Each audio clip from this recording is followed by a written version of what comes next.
In the lawless territory of 1885 Arizona, they said Judge Ezekiel Thorne didn't interpret the law. He owned it. They called him the hangman in velvet. But when he set his sights on a young widow named Olivia Vance, it wasn't for her land, and it wasn't for her money. It was for the unborn child she carried in her womb, a child that held the key to a secret so dark men had already died to keep it buried. She had one protector left, a man who swore he'd never draw his gun again. This is the story of the judge's verdict, a tale of betrayal, bloodlines, and a mother's desperate plea. You won't believe the twist in the final act. Watch until the end.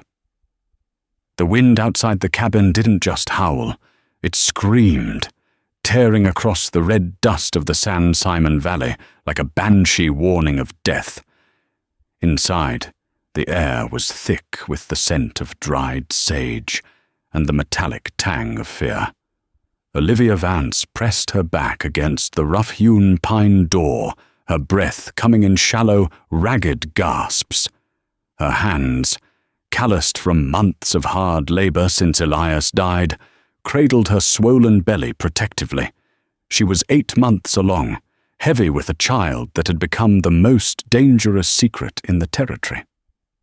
Across the dimly lit room, illuminated only by the dying embers of the hearth, stood Silas Cord. He was a man made of sharp angles and shadows, buckling his gun belt with a grim finality. He didn't look at her. He couldn't. "Silas, please!" Olivia's voice cracked, a whisper that cut through the roaring wind. "You can't go. Not tonight." Silas paused, his hand hovering over the worn walnut grip of his Colt peacemaker.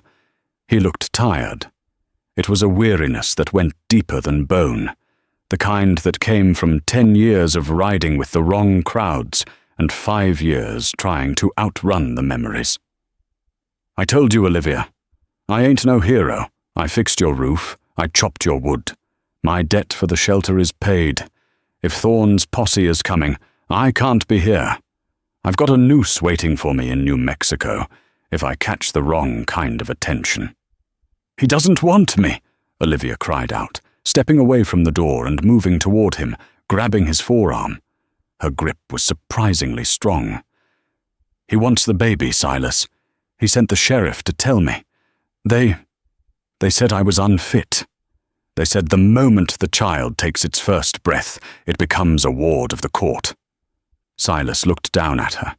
Her green eyes, usually so full of defiant fire, were swimming with terror. "Why?" he rasped, his voice like gravel. "Thorne is a hanging judge, a tyrant, but he ain't a orphanage runner. Why does he care about a dirt farmer's brat?" "Because it's not just a dirt farmer's brat," Olivia whispered, the truth finally spilling out, a secret she hadn't even told her late husband, Elias. And Elias wasn't the father. Silas froze. The silence in the cabin was heavier than the storm outside. "I was a maid at the Grand Estate in Tucson before I met Elias," she said rapidly, the words tumbling out. "I worked for the Thorne family, but it wasn't the judge. It was his son, William." Silas's eyes widened. William Thorne had been the golden boy of Arizona, the heir apparent to the Thorne political dynasty, until he was found shot dead in a brothel in Tombstone 6 months ago. A murder that had never been solved. "William and we were in love, Silas. It wasn't just a fling. We were secretly married by a circuit preacher in Bisbee. I have the paper hidden under the floorboards. But when William died, the judge erased everything. He burned William's letters. He threatened me. I fled here, married Elias to hide the shame, to give the baby a name. But Elias died of the fever, and now Thorne knows. He knows this baby is the only legitimate heir to the Thorne fortune, and he knows something else." "What?" Silas asked, his thumb tracing the hammer of his gun. He knows that under the new territory laws, if the heir is under his guardianship, he controls the trust. But if the mother is alive to contest it, he loses half the railway shares. The realization hit Silas like a physical blow. The judge didn't just want the child. He needed the child to secure his empire. And for that to happen smoothly, the mother needed to be out of the picture. Permanently. "They aren't coming to arrest me, Silas," she sobbed, sinking to her knees, clutching his duster coat. "They're coming to cut this baby out of me and leave me for the coyotes." Silas looked at the door. Through the howling wind, he heard a new sound. The rhythmic, heavy thud of horses' hooves. Heavy iron shoes on hard-packed dirt. "Get up," Silas commanded, his voice changing. The drifter was gone. The gunman was back. He kicked the rag rug aside and stomped on the loose floorboard she had mentioned. He ripped it up, revealing a small tin box. "Grab the papers. Grab your coat." "You're staying?" she asked, hope warring with fear in her eyes. "No," Silas growled, blowing out the lantern, plunging the room into darkness. "We're running. But first, we have to survive the knock at the door." The knock wasn't a knock. It was a boot heel slamming against the wood, fracturing the latch. "Open up, Mrs. Vance, by order of Judge Ezekiel Thorne." The voice belonged to Sheriff Bulldog Grady, a man whose belly was as large as his cruelty. He was Thorne's right hand, a man who had burned down homesteads just because the judge wanted a better view of the sunset. Olivia huddled in the corner behind the heavy oak table, her breath held tight in her chest. Silas stood in the shadows by the fireplace, invisible against the soot-stained stones. "Open it," Silas whispered to her, his voice barely audible. "Stand to the side." Olivia's trembling hand reached out and lifted the bar.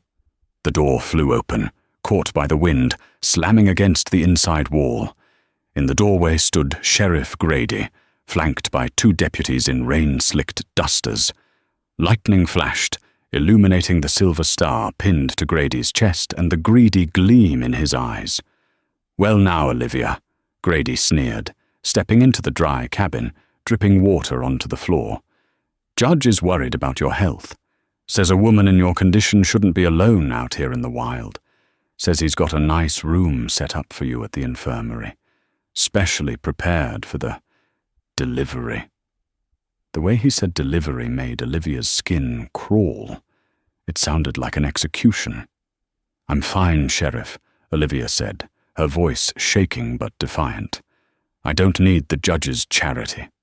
"Oh, it ain't charity, darling," Grady laughed, stepping closer. One of the deputies chuckled darkly behind him. "It's the law, unfit mother statute. We're taking you in. And if the ride back to town is a little bumpy, and maybe you don't make it, well, as long as the baby survives, the judge will be happy." Grady reached for her. Click. The sound was small, mechanical, and terrifyingly distinct. It came from the darkness by the hearth. Grady froze, his hand inches from Olivia's shoulder. He squinted into the gloom. "Who's there? Show yourself." "You stepped on my clean floor, Sheriff," Silas drawled, stepping into the sliver of moonlight. The barrel of his Colt was leveled directly at Grady's forehead. "And you didn't wipe your boots."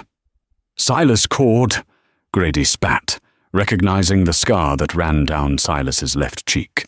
"I thought you were dead in Mexico. You got a bounty on you, boy. $2,000. "Prices have gone up," Silas said calmly. "Back away from the lady. You can't shoot a lawman, Cord. You'll bring the whole territory down on you." "I ain't seeing a lawman," Silas said, his finger tightening on the trigger. "I see a kidnapper with a badge. Now, drop the gun belt. Slow, or I'll paint the wall with what passes for your brains." The tension stretched, thin and brittle as a wire. Grady's eyes darted to his deputies. One of them, a young kid named Miller, made a twitchy move toward his holster. "Don't," Silas barked. But the kid was fast, too fast for his own good. He drew. The cabin exploded with noise. Silas fired twice in a heartbeat. The first bullet caught Miller in the shoulder, spinning him around and out the door. The second shattered the lantern hanging by the sheriff's head, showering them in glass and oil, creating a wall of sudden, chaotic fire between the men and Olivia. "Run, Olivia! Out the back!" Silas roared. He dove behind the overturned table as Grady opened fire. Bullets chewed into the wood, sending splinters flying like shrapnel. Olivia scrambled toward the back window. It was small, intended for ventilation, but she had to fit. "I'm not leaving you," she screamed, struggling to climb up with her heavy belly. "Go to the creek bed. The horses are tied there." Silas returned fire, pinning the remaining deputy against the doorframe. "I'll be right behind you." Olivia tumbled out of the window into the mud, the cold rain soaking her instantly. She heard the roar of gunshots continuing inside, a chaotic symphony of violence. She scrambled through the muck, clutching her stomach, whispering a prayer for her child and a prayer for the killer who had just saved her life. She reached the creek bed, finding Silas's black mare and her own roan gelding tethered to a mesquite bush. She untied them with fumbling fingers. Suddenly, the cabin door kicked open. Silas stumbled out, clutching his side. He wasn't running. He was limping. "Silas!" she screamed. He vaulted onto the mare, his face pale in the lightning flash. "Ride, Olivia, north, toward the Black Canyon." "You're hit." "Just a scratch," he lied. The dark stain spreading on his shirt said otherwise. "Grady is down, but the other deputy rode for help. Thorne will have 20 men on our tail by sunrise. We have to make the pass." They spurred their horses into the storm, leaving the burning cabin behind them, a beacon that would surely draw the judge's wrath. As they rode, Olivia realized the terrifying truth. The judge didn't just want the baby for the money. There was something else. Something Grady had muttered right before the shooting started. Something Silas hadn't heard. "The judge needs the blood, Olivia. The boy's blood cures the sickness." She didn't know what it meant, but she knew one thing. Judge Thorne was dying, and he believed her baby was the only thing that could keep him alive. They weren't just running from the law, they were running from a man trying to cheat death itself. The Black Canyon lived up to its name. It was a scar in the earth, a jagged ravine where the sun only touched the bottom for an hour a day. The rest of the time, it was a place of grey shadows and echoing winds. Silas Cord was sliding out of his saddle. It wasn't a graceful dismount. It was a slow, agonizing crumble. He hit the shale-covered ground with a thud that made Olivia scream his name. The horses, spooked by the smell of blood and the looming thunderheads, danced nervously in the narrow pass. "Silas!" Olivia scrambled down from her roan, her boots slipping on the wet rocks. She rolled him over. The entire left side of his duster was soaked in a dark, slick crimson. The bullet from Deputy Miller hadn't just grazed him. It had punched through his side, just above the hip bone. "I'm all right," Silas grunted. His teeth clenched so hard his jaw muscles bulged. "Just need a minute." "You need a doctor, Silas," Olivia said, her voice trembling as she tore a strip from her petticoat. She pressed the cloth against the wound. Silas hissed, his back arching off the ground. "No doctors," he gasped, sweat beading on his pale forehead despite the biting cold wind. "Thorne owns them all. From here to Phoenix, we stop, we die." "If you bleed out, we die anyway," Olivia snapped. The fear that had paralyzed her in the cabin was gone, replaced by a fierce, maternal instinct that extended to this broken gunman. "We have to cauterize it. Now." Silas looked up at her, his eyes glassy. He nodded once. "My saddlebag. There's a bottle of whiskey. And a knife." The next 10 minutes were a blur of horror for Olivia. She built a small fire under a rock overhang, shielding it from the rain. She poured whiskey over the wound, watching Silas shudder, and then she held the knife blade in the flames until it glowed a dull cherry red. "Do it," Silas commanded, shoving a piece of leather belt between his teeth. Olivia pressed the hot steel against his flesh. The sound was a wet hiss, and the smell of burning skin filled the small canyon. Silas didn't scream, but a guttural roar tore from his throat, and he passed out from the pain. Olivia sat back, trembling, tossing the knife into the dirt. She checked his pulse. It was thready, but there. She covered him with both their dusters and sat guard, her hand on his Colt peacemaker. It was in the quiet of the night, while Silas slept the sleep of the near dead, that Olivia remembered Grady's words. The blood cures the sickness. She looked down at her swollen stomach. Judge Thorne was a powerful man, but he was also a fragile one. He was rarely seen in sunlight. He wore gloves always. People whispered he had the royal disease, blood that wouldn't clot, a body that was slowly eating itself. But how could a baby cure that? "He believes in the old ways," a voice rasped. Olivia jumped, raising the gun. Silas was awake, watching her. "You heard what I told you?" she asked. "I heard," Silas whispered. "Thorne kept a doctor from Europe at the estate years ago, a Dr. Vane. He was obsessed with vitality, youth. He told Thorne that the blood of his direct lineage, taken at the moment of birth, holds the power of regeneration." Olivia felt sick. "He wants to harvest my baby, like a crop. He's dying, Olivia. A dying animal will do anything to survive. He doesn't see a child. He sees a medicine bottle." Suddenly, the horse's ears pricked up. The mare whinnied softly. Silas's eyes snapped to the canyon rim, hundreds of feet above them. "Quiet." "What is it?" "We're being hunted," Silas murmured, forcing himself to sit up, despite the fresh burn on his side. "And it ain't the sheriff." High above, silhouetted against the moon that had just broken through the clouds, sat a lone figure on a horse. He wore a long black coat that hung down past his stirrups, and a flat-brimmed hat that obscured his face. He didn't move. He just watched. "Who is that?" Olivia whispered, a chill running down her spine that had nothing to do with the cold. "Malachi Graves," Silas said, the name tasting like ash in his mouth. "He's a tracker for the Pinkertons, usually. But Thorne must have bought him. He doesn't shoot to kill, Olivia. He shoots to maim.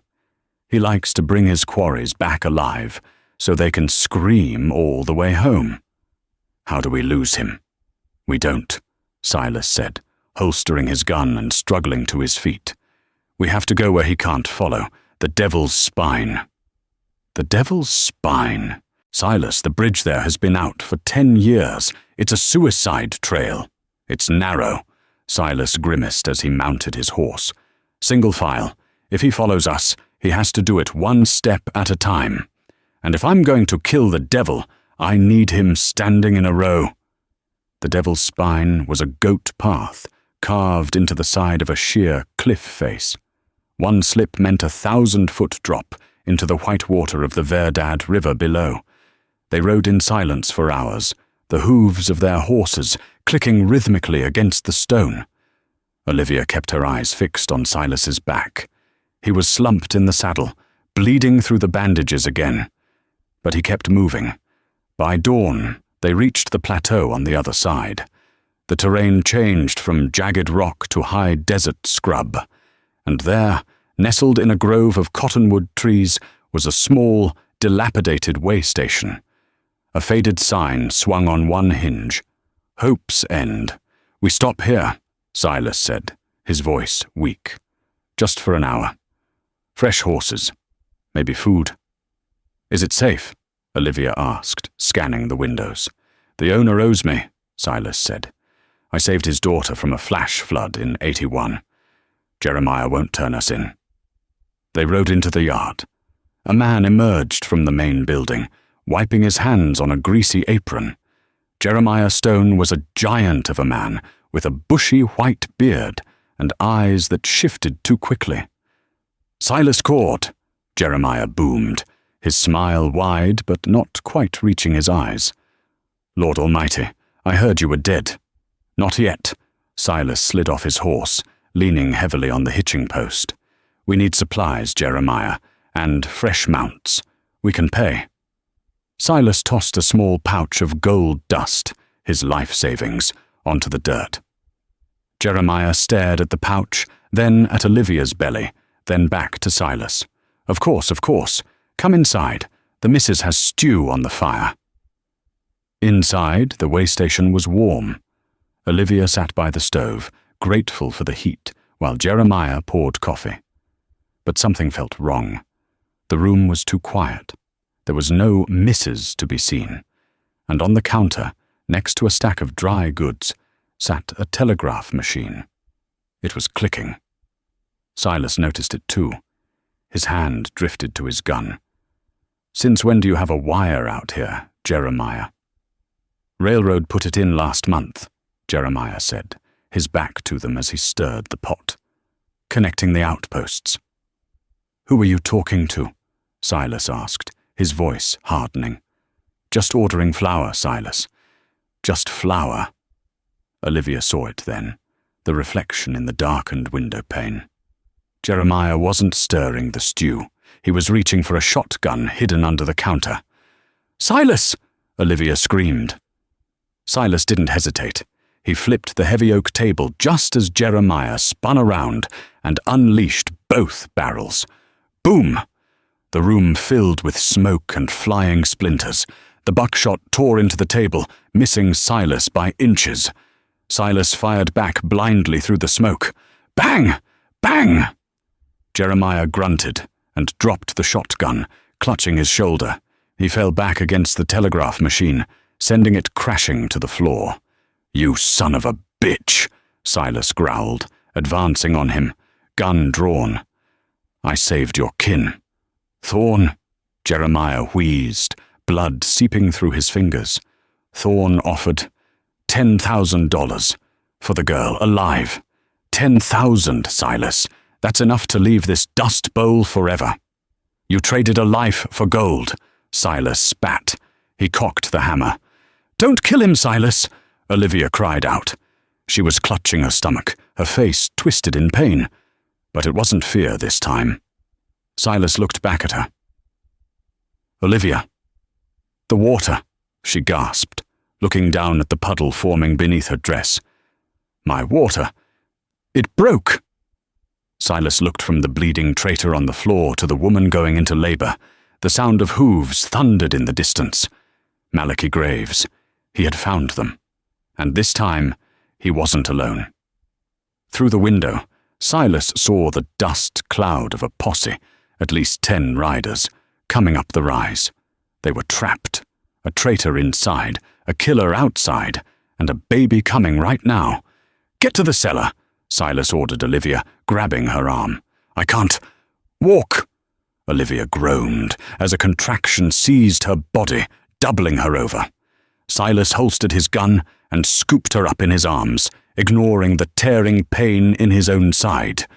He kicked the cellar door open with his boot and carried her down into the darkness, slamming the bolt shut just as the first bullets from Malachi's men shattered the windows of the way station. Above them, Jeremiah was shouting to the posse. "They're in the cellar. They're down here." Silas laid Olivia on a pile of burlap sacks. The cellar was damp, smelling of root vegetables and mold. It had one small grate looking out at ground level, right where the boots of the posse were gathering. "Silas," Olivia whispered, gripping his hand so hard her knuckles turned white. "It's coming. The baby is coming." "Not now," Silas pleaded with the universe. "Not now." "I can't stop it," she screamed. Silas looked around the cellar. There was no back exit. No way out. He checked his ammunition. 6 shots in the gun, 4 in his belt. 10 bullets. Outside, he heard the heavy, slow footsteps of Malachi Graves walking onto the porch. He heard the spurs jingle. "Burn it!" Malachi's voice drifted down, cold and flat as a tombstone. "Burn the station down. Smoke them out." The smell of smoke began to drift through the floorboards above. Silas looked at Olivia. She was terrified, in pain, and about to bring a new life into a burning grave. He knelt beside her and kissed her forehead. "I'm going up there," Silas said softly. "No, you'll die." "If I stay, we all burn," Silas said, reloading his peacemaker with steady hands. "I'm going to buy you time. When the shooting starts, you pray. You pray loud enough for God to hear you over the gunfire." He stood up, looking at the cellar stairs. The smoke was getting thicker. "Silas!" she called out one last time. He turned. If it's a boy," she sobbed. "His name is William, like his father." Silas nodded. "William." He walked up the stairs, unlocked the bolt, and kicked the door open, stepping into the inferno and the hail of lead that awaited him. The heat in the main room of the way station was a physical weight, pressing against Silas Cord's chest as he kicked the cellar door open. The world above was no longer a room. It was a furnace. Flames licked up the dry pine walls, curling toward the ceiling where the smoke gathered like a black thunderhead. Jeremiah Stone was gone, crawled away or consumed by the smoke. Silas didn't know and didn't care. "Come out, Cord!" Malachi Graves's voice cut through the roar of the fire from the porch. "There's nowhere to run. The roof will come down in 2 minutes." Silas didn't answer. He stayed low, the smoke stinging his eyes, his lungs burning with every breath. He could see the shadows of men through the windows, silhouettes against the moonlight and the fire's glow. They were waiting for him to bolt like a rabbit from a burning burrow. But Silas wasn't a rabbit. He was a rattlesnake backed into a corner. He crawled toward the overturned heavy oak table where Jeremiah had hidden the shotgun. The heat was blistering his skin, singing the hair on his arms. He found the weapon, a double-barreled 10-gauge. He checked the breech. 2 shells. Below him, through the floorboards, a scream pierced the crackling of the fire. It was Olivia. It was a sound of primal agony that tore at Silas's heart more than any bullet ever could. "Push, Olivia!" He roared down at the floor, though he knew she couldn't hear him. "Push!" He stood up. Silas kicked the burning front door off its hinges and stepped onto the porch. The sudden appearance of the man from the fire startled the posse. For a split second, they didn't shoot. He looked like a demon rising from hell, his duster smoking, his face masked in soot and blood, a shotgun in one hand and his Colt in the other. "Fire!" Malachi shouted. Silas triggered the shotgun first. The spread of buckshot swept the porch rail, shattering the wood and catching 2 deputies who had been creeping closer. They went down, screaming. Silas dropped the empty shotgun and raised the peacemaker, fanning the hammer. Bang, bang, bang. He wasn't aiming to kill. He was aiming for chaos. He shot the horses, tethered to the rail. The animals, already panicked by the fire, reared and broke free, trampling into the line of shooters. Men shouted, diving out of the way of crushing hooves. In the confusion, Silas vaulted over the rail, landing hard in the dirt. His wounded side screamed in protest, a hot lance of pain that nearly made him black out. He rolled behind a water trough just as the wood above him splintered under a hail of return fire. "Don't kill him!" Malachi's voice boomed over the gunfire. "Legs only. The judge wants him conscious." Silas checked his cylinder. 1 bullet left. From the burning building behind him, the roof gave a groan of surrender.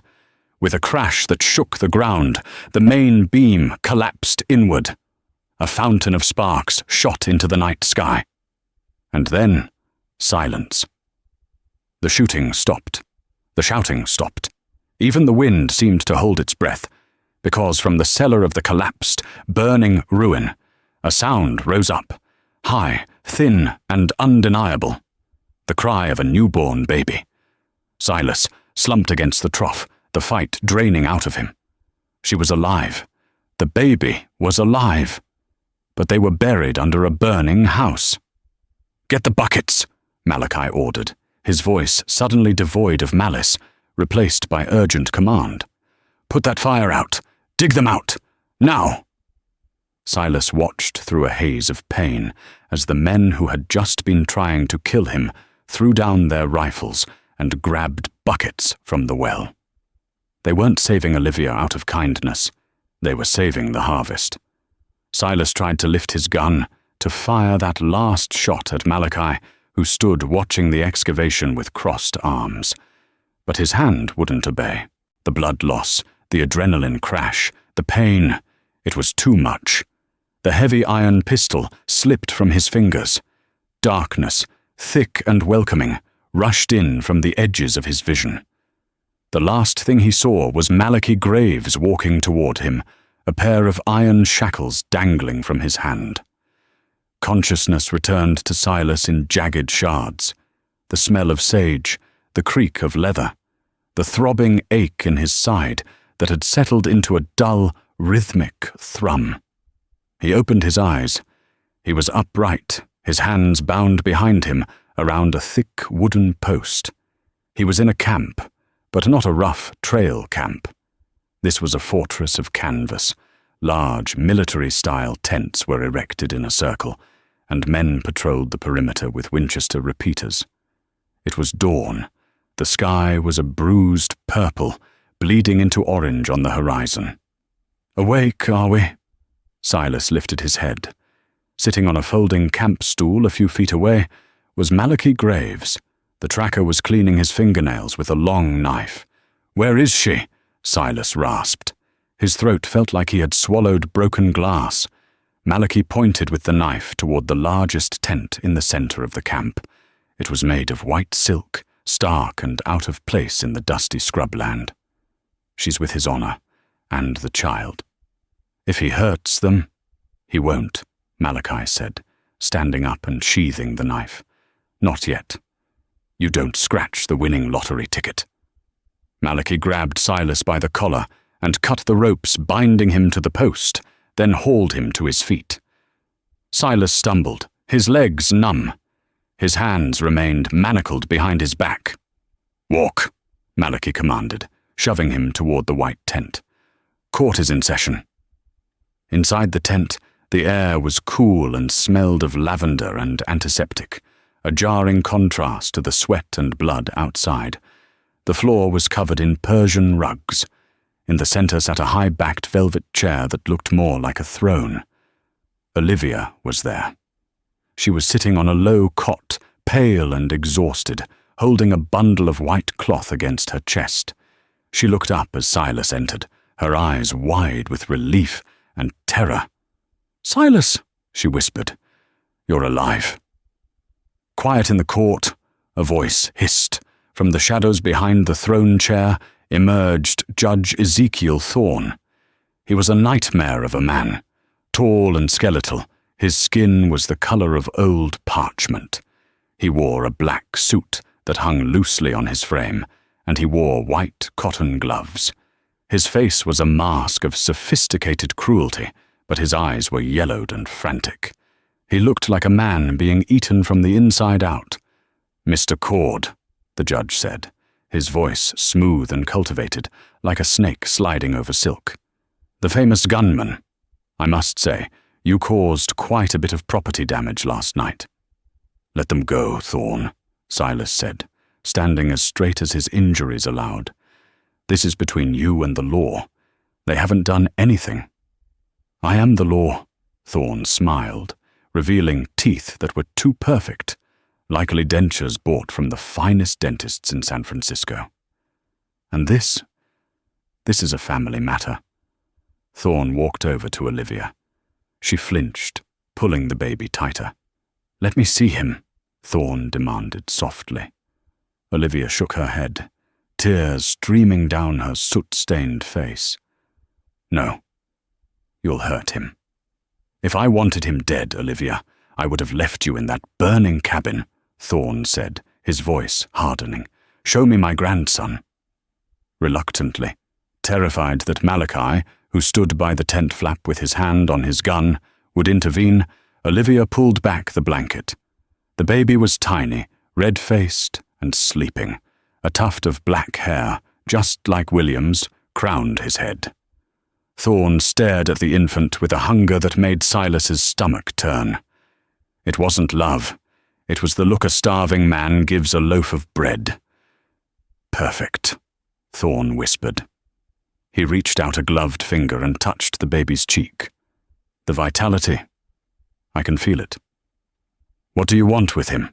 Silas demanded. "What is this sickness, Thorne?" The judge turned to Silas, his expression twisting into a sneer. "It is a curse, Mr. Cord, a corruption of the blood that has plagued my family for generations. My father died of it. I am dying of it. My bones are brittle. My blood refuses to carry life. I am a walking corpse." He paced the rug. "But science offers a reprieve. My physician, the brilliant Dr. Vane, discovered that the blood of a direct descendant, harvested in the first week of life, contains the raw materials, the essence of creation. It can flush the corruption from my veins. It can give me 20 more years." "You want to bleed a baby dry?" Silas shouted, struggling against his chains. "You're insane." "I want to live," Thorne roared, his composure cracking. "I built this territory. I brought the railroad. I brought order to this savagery. Do I not deserve to enjoy the fruits of my labor?" William was weak. He refused to give me his firstborn. He tried to run away with you, Olivia. He chose a peasant girl over his own father's life. "So you killed him," Olivia said, her voice trembling with realization. "You killed your own son." "I removed an obstacle," Thorne corrected coldly. "And now I have a second chance. This child will save me, and in return he will be remembered as a hero of the Thorne dynasty, a sacrifice for the greater good." Thorne snapped his fingers. "Malachi, take Mr. Cord outside. The sight of blood upsets the child." "No!" Olivia screamed, reaching out. "Say goodbye, Silas," the judge said, turning his back. "I'm afraid your usefulness has come to an end." Malachi grabbed Silas's arm and dragged him backward. Silas dug his heels into the rugs, his eyes locking with Olivia's. "I won't stop!" Silas yelled as he was hauled toward the flap. "I'll come back from hell if I have to. I'll kill you, Thorne." "Hell is where you're going, cowboy," Malachi muttered, dragging him out into the harsh sunlight. They walked to the edge of the camp, near a dry ravine. A wooden post had been driven into the ground, an execution post. The ground around it was stained dark, suggesting Silas wasn't the first loose end Thorne had tied up here. Malachi shoved Silas against the post and began tying him to it. "You don't have to do this, Malachi," Silas said, looking at the tracker. "You're a hired gun, not a butcher. He's going to kill a baby." Malachi paused, the rope in his hand. He looked toward the white tent, then back at Silas. For a moment, Silas saw a flicker of doubt in the man's eyes. Malachi Graves was a killer, yes, but killing a man in a fight was different from slaughtering an infant. "The money is good, Cord," Malachi said quietly. "And the judge? Nobody says no to the judge." "He's a monster," Silas pressed. "You saw him. He's eating his own kin.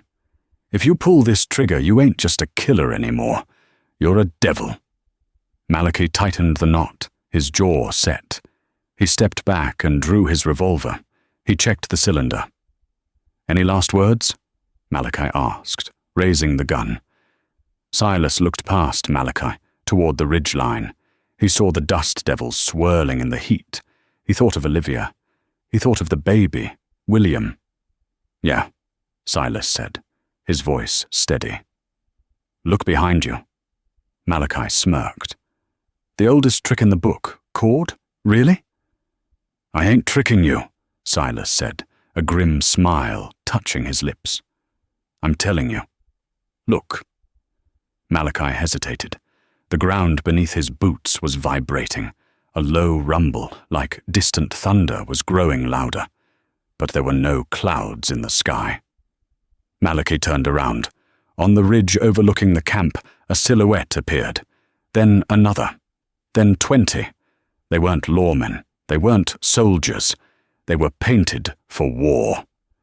It was a raiding party of Apache warriors, led by a man on a spotted pony holding a Winchester rifle high in the air. And beside the Apache leader, sitting tall on a horse despite the bandages wrapped around his chest, was a man Silas recognized. A man who supposedly died 3 years ago in Tombstone. A man who owed Silas a life debt that transcended the grave. Doc, Silas whispered in disbelief. It was Doc Holliday, and he had brought the cavalry.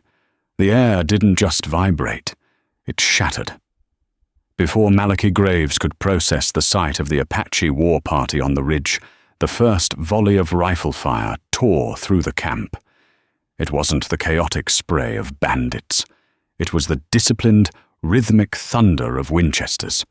A bullet struck the execution post inches from Silas's head, sending a spray of splinters into his cheek. Another kicked up dirt at Malachi's feet.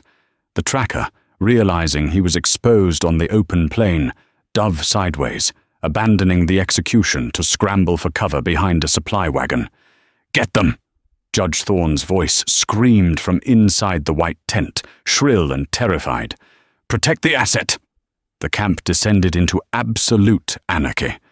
The mercenaries Thorne had hired were brutal men, killers of the highest order, but they were paid to intimidate farmers and shoot unarmed runaways. They were not prepared for a dawn raid by 30 Apache warriors, led by the most dangerous dentist in the American West. Doc Holliday spurred his horse down the shale slope, his coattails flying behind him like the wings of a vengeful angel. He rode with a reckless abandonment, reins in his teeth, a nickel-plated revolver in each hand. "Clear the lane!" Doc shouted, though the roar of battle swallowed his words. Silas didn't wait for a rescue. He used the chaos. He threw his weight against the post, agonizing pain searing through his wounded side. The bullet that had hit the wood had partially severed the rope binding his left wrist. With a primal grunt, Silas yanked his arm. The rope snapped, tearing skin. But he was free. He didn't run for cover. He didn't run for a horse. He turned toward the white tent. A mercenary stepped into his path, leveling a shotgun. Silas didn't break stride. He scooped up a handful of red dust and flung it into the man's eyes. The mercenary, blinded, fired wildly into the sky. Silas tackled him, the momentum driving them both into the dirt. Silas grabbed a heavy rock and brought it down. Once, hard. He stripped the unconscious man of his gun belt and the Bowie knife sheathed at his hip. "Silas!" The shout came from his left. Doc Holliday drifted his horse violently, firing 2 shots that dropped a man trying to flank Silas. Doc looked terrible, pale, sweating, coughing blood into a handkerchief tied around his neck, but his eyes were bright with the thrill of the fight. "You look like hell, Cord," Doc rasped, reloading with practiced speed. "You're late, Doc," Silas yelled over the gunfire. "I had to negotiate the fee with Geronimo's cousin." Doc gestured to the warriors dismantling the camp's defenses. "Go, get the girl. I'll keep the flies off your back." Silas nodded and sprinted for the tent. Inside, the scene was a tableau of madness. Judge Thorne had retreated to the far corner. He had overturned the heavy velvet chair to create a barricade. He was holding Olivia by her hair with one hand, and in the other, he held a long, gleaming surgical scalpel. "Stay back!" Thorne shrieked. His composure was gone. The mask of the sophisticated aristocrat had melted away, leaving a trembling, drooling madman. "I will do it." I will take the blood right now. I don't need a sterile room. Olivia was fighting, clawing at his gloved hand, but she was weak from childbirth and terror. The baby, William, was screaming in the bundle of blankets at her feet. "Drop the knife, Thorne," Silas roared, leveling the stolen revolver. "You can't shoot me." Thorne laughed, a wet, bubbling sound. "You might hit the mother, or the precious cure." Thorne pressed the scalpel against Olivia's throat. A thin line of red appeared on her pale skin. "You've ruined everything, Cord. The Apache? The noise? You're destroying history. I am the architect of this territory. I am entitled to survive." "You're just a sick old man." Silas stepped closer, his gun hand steady despite the tremors racking his body. "I am royalty," Thorne spat. "My blood is the blood of kings, and this child, his blood is the key. It is pure. It is mine." "He isn't yours," Olivia gasped, stopping her struggle. Her voice was suddenly eerily calm, cutting through the judge's hysteria. Thorne froze. "What did you say?" "The baby," Olivia whispered, her eyes locking with the judge's. "He isn't your blood, and neither was William." The tent went silent. Outside, the battle raged, but in that circle of velvet and silk, time stopped. "Liar," Thorne hissed. "William was my son." "William knew," Olivia said, tears spilling down her cheeks. "He found the letters before he died. Your wife, she hated you. She hated your cruelty. She took a lover, a stable hand. William wasn't a thorn. He never was." The judge's face went slack. The scalpel trembled in his hand. The foundation of his entire insanity, the belief that his royal blood carried a curse that only pure blood could cure, was crumbling. If William wasn't his son, then the baby shared no DNA with him. The cure was a lie. The baby was just a baby. "No," Thorne whispered, stepping back, releasing Olivia's hair. He looked at the scalpel, then at the crying infant. "No, it has to be true." The doctor said. "The doctor lied to keep you paying him," Silas said, stepping forward. "It's over, Ezekiel." The realization broke him. The monster who had terrorized a territory, who had burned homes and murdered his own son, was reduced to a pathetic, sobbing heap. But malice dies hard. As the truth settled in, Thorne's eyes shifted from despair to pure, unadulterated hate. If he couldn't live, no one would. "If he is not the cure," Thorne snarled, raising the scalpel high, "then he is just another weed to be cut." He lunged not at Silas, but down, toward the baby on the floor. "No!" Olivia screamed. Silas fired, but the gun clicked, a misfire. The stolen gun had a bad primer. Thorne's blade descended. Thwack! The sound was wet and heavy, but it wasn't the sound of steel hitting flesh. It was the sound of a throwing knife burying itself deep into bone. Judge Thorne gasped, freezing in mid-motion. He looked down. Protruding from the center of his chest was a handle made of stag bone. He looked up. Standing at the tent flap, smoke swirling around him, was Malachi Graves. The Pinkerton tracker had his arm extended, his long coat covered in dust. "I told you," Malachi said softly, his voice barely audible. "I don't kill babies." Thorne dropped the scalpel. He swayed, his hands clutching the knife handle, blood blooming across his white shirt like a dark rose. He looked at Silas, then at Olivia, and finally at the child he had hunted. Thorne wheezed. He collapsed forward, face down onto the Persian rug, dead before he hit the floor. Silas rushed to Olivia, pulling her and the baby into his arms. They collapsed together, sobbing, shaking, alive. Malachi Graves walked over, looking down at the dead judge. He reached down, retrieved his knife, and wiped it on Thorne's expensive suit. "We square, Cord?" Malachi asked, sheathing the blade. Silas looked up at the tracker, the man who had hunted them for 3 days, the man who had almost executed him. He nodded. "We're square. But if I see you in Arizona again, Malachi—" "You won't," Malachi tipped his hat. "I'm thinking of heading north. Here the gold is good in the Klondike." Malachi turned and walked out of the tent, disappearing into the smoke. The sun was high now. The Apache war party had vanished as quickly as they had arrived, taking the mercenaries' horses and weapons as payment. The camp was a ruin of smouldering canvas and broken wagons. Silas and Olivia sat on the back of a wagon, watching Doc Holliday bandage his own arm. "You saved us," Olivia said, rocking little William, who was finally sleeping peacefully. "Why?" Doc coughed, a harsh, rattling sound, and took a swig from a silver flask. "Well, Mum, Silas here once dragged me out of a burning saloon in Dallas when I was too drunk to walk.